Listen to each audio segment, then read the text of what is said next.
Hey guys, tonight we'll uncover how whispers from Feng Shui masters shape the choices of emperors where to build their palaces, where to rest forever in tombs, even which way their thrones should face. Imagine rulers with vast armies and overflowing treasuries, suddenly leaning forward because a man with a wooden compass suggested shifting a doorway by a few steps. You might laugh, but in those quiet halls, such tiny moves were believed to decide the rise or fall of dynasties. Do you dare find out how it all worked? You won't survive the silence of these corridors without wondering who truly held the power. So, before you get comfortable, take a moment to like the video and subscribe, but only if you genuinely enjoy what I do here. And while you're at it, let me know in the comments where you're listening from and what time it is for you. Midnight in New York, dawn in Tokyo, a soft afternoon in Rio. Together we make a constellation of lanterns across the world. Now, dim the lights, maybe turn on a fan for that soft background hum, and let's ease into tonight's journey together. The hush of the palace was unlike any other.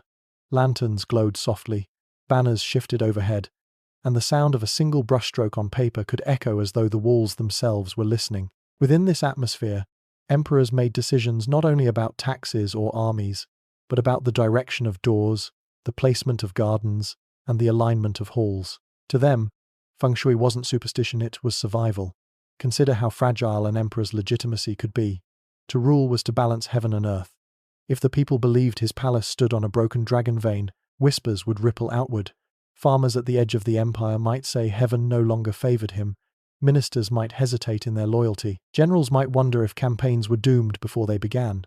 And so, emperors listened to the quiet counsel of men who read mountains, rivers, and stars as if they were scriptures. Picture a master standing before the throne, holding a compass no bigger than his palm. The emperor, flanked by guards and courtiers, leans in. The compass needle trembles slightly, pointing toward unseen energy lines believed to course through the land. With a gentle voice, the master explains that prosperity will flow if the palace faces south, but decline may come if it turns north. Which would you choose if you were emperor? Ignore the counsel and risk the anger of the earth, or obey and trust the whisper of one man? The masters themselves were not born in splendor. Many began in villages, watching rivers carve their way through fields, listening to elders describe how hills cradled or exposed a settlement. They studied, not through battle, but through patience, observing, sketching, testing. To them, a bend in a stream was not just pretty. It was a sign of how chi moved, carrying fortune or misfortune. Years later, these same observations would echo in palace chambers, deciding the placement of capitals and tombs. And here is the curious paradox. Their power was both invisible and immense. They commanded no armies, drafted no decrees, yet when they spoke, emperors paused. When they drew diagrams of earth and sky, builders shifted entire foundations. If a city flourished, their reputation grew. If disaster struck, suspicion fell on them. Belief gave them authority, but belief could also make them scapegoats. Isn't it strange how silence can weigh more heavily than the loudest proclamation? As we walk through this story, notice the rhythm of it. Incense curls upward, shadows stretch across painted beams, and each detail seems both ordinary and mystical. The location of a bed in the harem, the placement of a gate in the capital, even the alignment of a tomb on a hillside all became threads woven into destiny. And behind these choices, almost always, was a master with quiet certainty. The emperor's generals might scoff in private, thinking swords won battles, not compass needles. Ministers might grumble that governance required laws, not diagrams. But when the master whispered, all grew still. The reason was simple.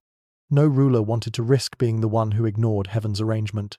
Better to shift a palace a little than tempt fate a lot. Think for a moment about your own world.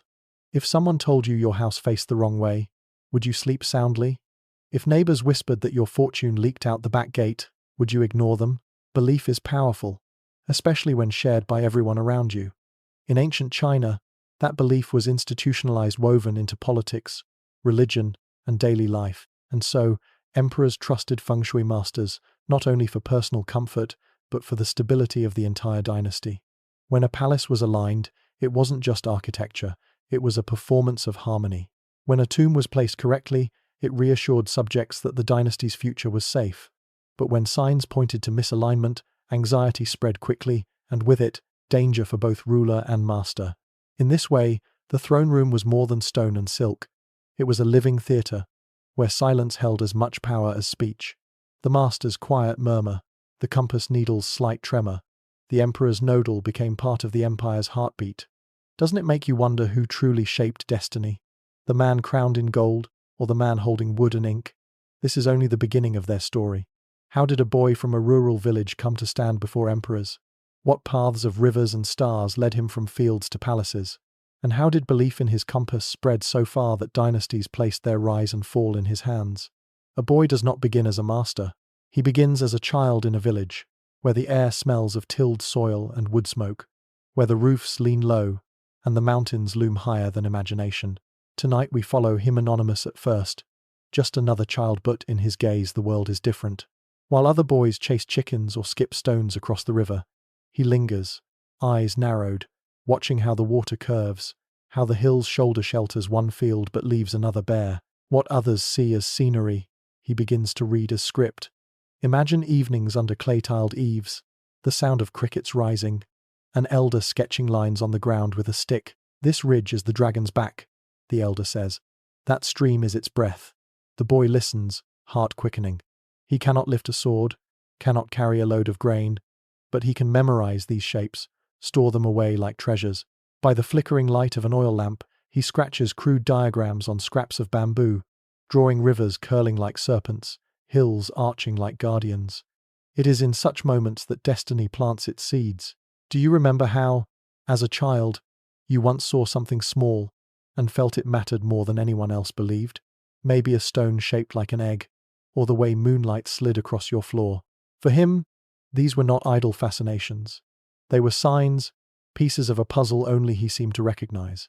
Seasons turned, and while other youths learned the rhythm of plows and markets, he walked the ridges alone. He watched how mist settled in valleys at dawn, how wind funneled between cliffs, how villages prospered when their gates faced the morning sun but withered when walls turned against the current of air. Bit by bit, his eyes sharpened not in combat but in patience. Each roof's tilt, each shadow of a cliff, each orientation of a doorway became a clue. His notebook of the world grew thicker with meaning. Whispers spread. When a merchant came to build a new hall, the boy, scarcely 15, was asked to give advice. He pointed softly, voice almost shy. Move the doorway just a little. Align it with the bend of the stream. The family obeyed. Months later, prosperity seemed to flow in, and people began to say the boy carried knowledge beyond his years. Soon neighbors arrived with questions. Where should a well be dug? Which corner should host the altar? Each answer, when fortune followed, added weight to his reputation. It was not long before monks in nearby temples heard of him. Within their stone halls, under flickering candles, he was shown ancient texts, silk diagrams dotted with stars and crossed with lines. He studied constellations that mirrored rivers, mountains that echoed heavens. He learned to measure time by more than the sun, to sense currents invisible, yet believed to bind all things. And he learned speech, not the booming kind of generals, but the gentle cadence that slid past ears and into hearts. Picture him there, robes plain, brush in hand, diagrams spread like constellations across parchment. He is still young, yet nobles begin to notice. A lord with an ill son asks his counsel. A family about to arrange a marriage inquires about orientation of rooms. He speaks softly, makes small adjustments, and when health improves or harmony follows, the story grows. There is a youth who can read the veins of the earth. And then comes the summons. Not from farmers or merchants, but from households whose names ring with power. They invite him through carved gates, under painted beams, to advise on ancestral altars, on courtyards for weddings, on the placement of shrines. He does not boast, he does not demand, yet his presence draws eyes. Each success lifts him higher, like a lantern rising into night air. But fame is a tide that carries you farther than you expect. Imagine the moment when his name, murmured with reverence, reaches the ears of the palace. A gate opens that once seemed impossible. Bronze lions guard the entrance. Incense curls like a veil. Behind every screen of silk, beyond every jade pillar, the weight of centuries presses. The boy who once traced lines in dirt now carries his compass past thresholds meant for emperors. We pause with him here, just outside that threshold. Can you feel the drumbeats marking the hours, the hush of expectation, the gaze of courtiers wondering if this youth truly holds answers hidden from books and armies? A boy who once chased shadows of clouds across fields now stands where dynasties hinge on whispers. What carried him here, a destiny, belief, or ambition? And beyond those doors, as silk curtains stir with unseen air, something waits to entwine his fate with the throne itself. The palace does not breathe only with laws and councils. It sighs with secrets hidden in the harem, where silence is stitched into silks and perfumes hang heavier than banners. Tonight, we step softly into those chambers. The lantern light trembles across lacquered screens, the polished floors glimmer like water, and the shuffle of silk slippers sounds more like whispers than footsteps. Here, power was not always decided by decrees. It was shaped by glances, alliances, and the quiet guidance of those who read the unseen currents of qi. For the Feng Shui master, entry into these spaces was rare, yet his presence was coveted. Consorts who longed for their sons to rise sought his counsel in secret. Imagine a cradle moved nearer to a window so that dawn's first light would bless a child, or an incense burner turned slightly eastward to invite harmony. To outsiders, these adjustments might seem trivial. To mothers whose children's futures balanced on invisible scales, they were acts of destiny. Even the Empress herself, cloaked in authority but encircled by rivals, listened with care. If a corridor felt too dark, she would ask if its shadows signaled misfortune. If the pond in her private garden rippled restlessly, she wondered whether it disturbed the flow of energy. When the master reassured her, or gently suggested a change, her calm seemed to shift the atmosphere of the entire court. Ministers might debate loudly in the outer halls, but here in the harem, a single adjustment of a mirror or canopy was felt as strategy. And the master, careful as ink on silk, knew the danger. Every word became more than guidance, it became an allegiance. To attend one consort before another was to court suspicion. A pause before answering might be read as preference. In a world where survival depended on whispers, the master's own whispers carried double weight. Picture the tension. Behind painted screens, consorts lean forward, their eyes searching the master's face for any hint of favor. One woman clutches a robe, praying his words will secure her son's fortune. Another bites her lip, fearing neglect will become her undoing. The master speaks softly, never promising too much, offering only gentle possibilities. Perhaps the morning sun here will ease his health. Or, this window might allow the mountain's breath to settle kindly upon your hall. When fortune followed, whispers of his power spread faster than incense smoke. But power in the harem was a fire lit in delicate rooms. Love was scarce, suspicion abundant. To suggest that a child's fate might rest on the tilt of a bed was to stir currents deeper than any river. Women who longed for recognition clung to his every syllable. Those left without blessing nursed bitterness like hidden daggers. In this way, the master, meant to read land and sky, now found himself reading human hearts. And yet, under moonlight, the palace looked serene. Courtyards glowed with blossoms, and music floated faintly from zithers. Anyone passing might think all was calm, but you and I, standing here in the hush of the harem, can feel the tension beneath the beauty. One whispered suggestion, whether about the curve of a roof or the placement of a garden wall, could ripple into rivalries that lasted decades. The master must have sensed it too.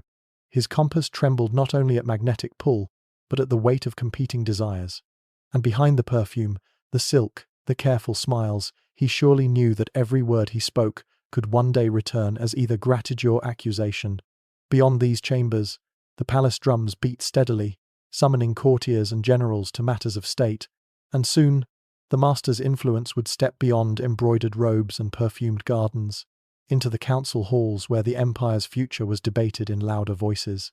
The master's footsteps leave the scented corridors of the harem and drift back toward the council halls, where the air is heavier and the voices louder.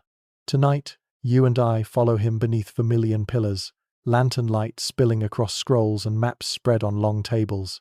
Here, the empire's pulse is measured not in lullabies for children, but in debates over taxes, roads, and war.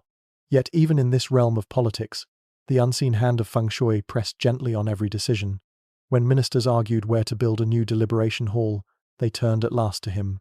Should the chamber face the north, symbol of firmness, or the south, symbol of life? Voices clashed, each citing tradition or convenience, but silence fell when the master lowered his eyes to his compass. His words came quietly, never as command, but they carried a peculiar gravity. If the hall opens to the sun, decisions may carry clarity. If it leans toward the northern wind, firmness may guard the path. Imagine the pause, the emperor nodding slowly, as though stability itself could be settled by a trembling needle. It wasn't only buildings. Campaigns and treaties too bent toward his guidance. A general preparing to march west sought an auspicious day to depart, aligning horses and banners with rising constellations. An envoy asked which gate to exit, so that harmony might accompany his journey rather than discord. To you and me, these choices may feel like details. But within those walls, such details were threads stitching together confidence, ritual, and fate.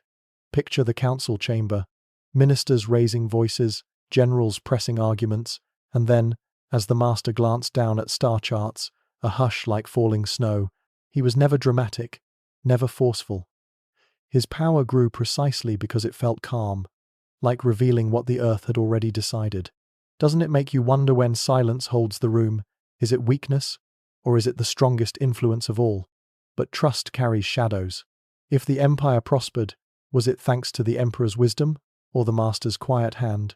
And if floods or rebellion struck, had the master failed or had he subtly chosen to withhold the truth? Reliance bred unease.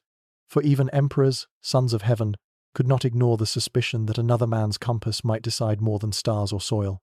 The master walked humbly, robes plain, voice soft.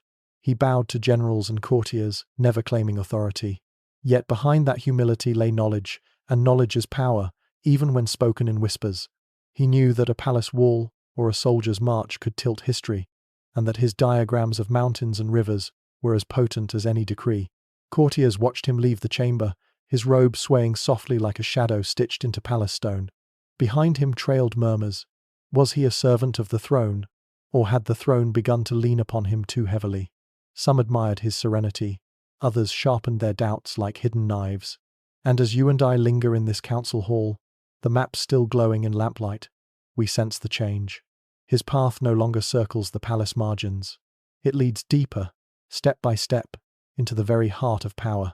What began as murmurs over hills and rivers has become influence over armies and treaties. Beyond these walls, the empire dreams of expansion, of grander projects, of tombs and temples meant to last 1,000 years. And the master, compass in hand, will be asked not only where to build, but how to guide the destiny of a dynasty. The path to power is not always a road of trumpets and banners. Sometimes it is a corridor of quiet steps, where each decision adds a stone beneath your feet until you look down and realize you've been lifted higher than you ever expected. Tonight, we follow the Feng Shui master as his counsel becomes more than a curiosity, it becomes indispensable. His compass, once a humble tool, now feels like a seal of authority. Wherever the needle points, eyes turn. When the emperor envisioned expanding the palace grounds, it was not the architects or the generals who drew the first line. It was the master who traced the outline on silk.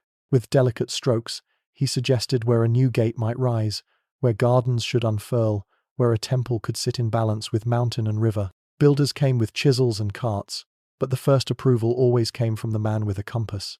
In time, even the most seasoned generals lowered their heads, aware that their campaigns might be blessed or restrained by the dates he declared auspicious. The emperor, weary of endless debates among ministers, found comfort in the master's calm. Here was no rival for the throne, no loud claim to power, only a figure who spoke with the certainty of the land itself. Decision by decision, the master's presence wove itself into the empire's rhythm. Courtiers noticed that when he nodded, projects advanced. When he hesitated, discussions stalled. It was as though the empire breathed in time with his approval. Yet with assent came unease. Influence, once invisible, became undeniable. Ministers whispered that the emperor leaned too heavily on him. Some asked quietly, was the empire being steered by heaven's will, or by one man's interpretation of it? And noble families, eager for fortune, began to send gifts: jade ornaments, silk robes, scrolls rich with promise. Each offering was wrapped in humility, but carried a hidden plea: tilt your guidance in our favor. He accepted none openly, yet even refusal raised suspicion. To deny a gift is to admit you recognize the game, and by recognizing it, you become a player. Still, the master walked with composure. At ceremonies, he stood at the edge, never in the center, but all eyes watched to see if he lifted his head or lowered it. At funerals, he guided the placement of tombs, At the birth of imperial heirs, he murmured blessings for chambers aligned with harmony. His voice wove through the dynasty like a quiet melody beneath louder instruments, subtle yet shaping the tune. And you and I, following in the shadows of his path, sense how fragile this ascent has become. For influence won through whispers cannot be measured in banners or decrees, but it can bend history. It is both invisible and immense, like wind that sways a forest without showing its face. The boy who once traced rivers in dirt now stood at the heart of empire, shaping its stones and its stars with nothing more than diagrams and trust. But power, even in silence, casts a shadow. Envy stirred among those who watched him. Some feared he had grown too close to the emperor's ear. Others wondered if his compass needle trembled only at Earth's currents, or at ambitions of his own. And in that tension, seeds of doubt began to grow. Beyond the palace gates, the empire reached for grandeur temples, bridges, tombs meant to last centuries. But within, rivals sharpened their doubts. How long could a man rise on whispers before those whispers turned against him? At last, the master stood at the summit of his influence. Ministers spoke his name in both reverence and unease, for by now his presence was stitched into the empire's very fabric. Tonight, we walk with him into marble courtyards, where rows of officials line the steps. Their eyes glance not only toward the emperor, seated beneath a canopy of dragons, but also toward the quiet figure just behind the throne. The emperor's confidence and the master's counsel had become inseparable shadows bound into one. It was an age of grand construction. Palaces spread their wings wider across the capital. Bridges arched over rivers like brushstrokes on a scroll. Mausoleums rose on distant hills, shaped not only by stonecutters' hands, but by diagrams traced long before the first brick was laid. The master visited each site before foundations were set, marking with his compass where walls should breathe, where gates should open, where chambers should rest. Workers followed as if guided by heaven itself. For ordinary people, the city pulsed with harmony, as though fortune itself had been drawn into its streets. In council, his voice had become a ritual. Before envoys departed, he blessed their path with a soft word. Before festivals began, he aligned lanterns with constellations overhead. Even the emperor's private chambers bore his imprint, beds arranged for peace, windows open to welcome auspicious winds. The trust was absolute, and with it came serenity across the dynasty, a belief that the throne was balanced firmly between heaven and earth. Yet, as with every peak, shadows lengthened, whispers threaded through the capital. Had he risen too high? Some claimed the emperor no longer decided alone, that his ear was bent more toward the compass than the classics. Others murmured that a man who guided tombs and palaces might also guide the line of heirs. Fear and admiration coiled together, like incense smoke, beautiful, but choking if breathed too deeply. The master, outwardly humble, still wore plain robes and bowed deeply. But even he must have felt the shift. His every gesture, once overlooked, now invited scrutiny. Courtiers studied whether he paused too long before speaking, whether his eyes lingered on one faction or another. Silence, once his shield, had become a source of suspicion. At this height, he was both guardian and prisoner. The emperor leaned on him heavily, perhaps too much, while rivals sharpened doubts like hidden blades. Even in the harem, where once he had whispered discreetly, his influence was openly acknowledged. Consorts sought his blessing without shame, confident that his words carried the strength of imperial will. We pause here, beneath the painted eaves of a grand hall, lanterns swaying softly overhead. To an outsider, the dynasty appears calm, the empire secure, the master serene at the summit of his journey. But you and I can feel the stillness that lingers before a storm, the hush that conceals an approaching shift. For when power grows too visible, even when wrapped in gentleness, silence itself can invite the winds of change. And beyond these serene courtyards, the first tremors of decline had already begun to stir. The stillness of a dynasty at its height is deceptive. Beneath the polished stone floors and fragrant gardens, cracks began to spread. Tonight, we move with the master through corridors that once echoed with respect, only to hear now the murmur of suspicion. Courtiers who had once bowed deeply now whispered behind fans and sleeves. Could it be, they asked, that the empire leaned too heavily on one man with a trembling needle? The first blows came not from rivals in court, but from nature itself. Floods surged through distant provinces, drowning villages, and sweeping away harvests. To the common people, storms were part of life. But within the palace, Whispers tied disaster to misplaced doors, to halls angled wrongly, to tombs aligned against the current of chi. If the compass had promised harmony, why did calamity fall? Each new misfortune, whether flood or famine, rebellion or loss, wrapped itself around the master's name. Among the people, belief wavered. Farmers who once trusted Feng Shui began to mutter that perhaps the dynasty had angered the spirits of the land. Merchants in tier houses whispered of curses hidden in foundations. Monks debated in temples whether human ambition had overreached, disturbing the balance of heaven and earth. The master, once a symbol of order, became to some a figure of imbalance. Inside the harem, suspicion grew sharper. Consorts who had once vied for his attention now accused one another of using his advice to gain favor. A child's illness was blamed on rival chambers aligned too well. The empress, weary of endless intrigues, wondered if his counsel strengthened the emperor's chosen heirs instead of hers. The very rooms he had aligned for peace became stages for rivalry. And the emperor himself, though still loyal, could not ignore the shadows gathering. Each night he lay upon a bed arranged by the master's hand. Doubt crept in with the flicker of the lantern. Was his fate secure, or had he tied his throne too tightly to another man's compass? Power that once steadied him now weighed like a stone on his chest. The master, outwardly calm, must have felt the shift. His compass still trembled at earth's currents, but the eyes that watched him had grown sharper. Every pause was interpreted, every silence questioned. The humility that once shielded him was now read as cunning restraint. Could it be a mask for deeper intent? Walk with me into a garden at autumn. The air is cool, chrysanthemums scatter petals across still water, and a crooked bridge stretches its reflection. Here the master stands, gazing at ripples, perhaps sensing that harmony has tilted beyond repair.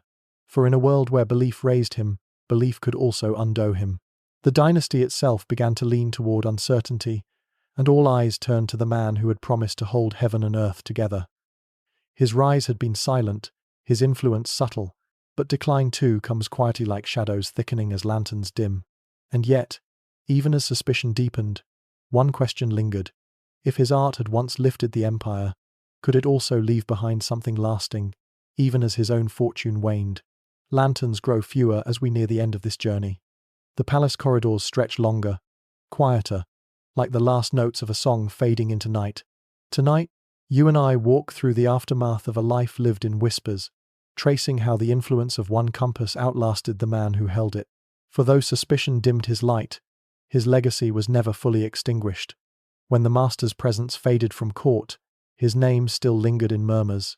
Some cursed him as the cause of misfortune, others remembered victories secured under his guidance. But no matter the judgment, the practice endured. New masters appeared, carrying the same scrolls and compasses, reading the veins of the earth with the same quiet confidence. It was as if the land itself demanded to be read again and again by new eyes. Among the people, the influence spread wider. Farmers arranged homes to catch morning light. Mothers placed cradles where breezes felt gentle.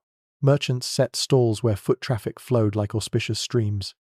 What had begun as palace council filtered into daily life, a tradition passed quietly from generation to generation.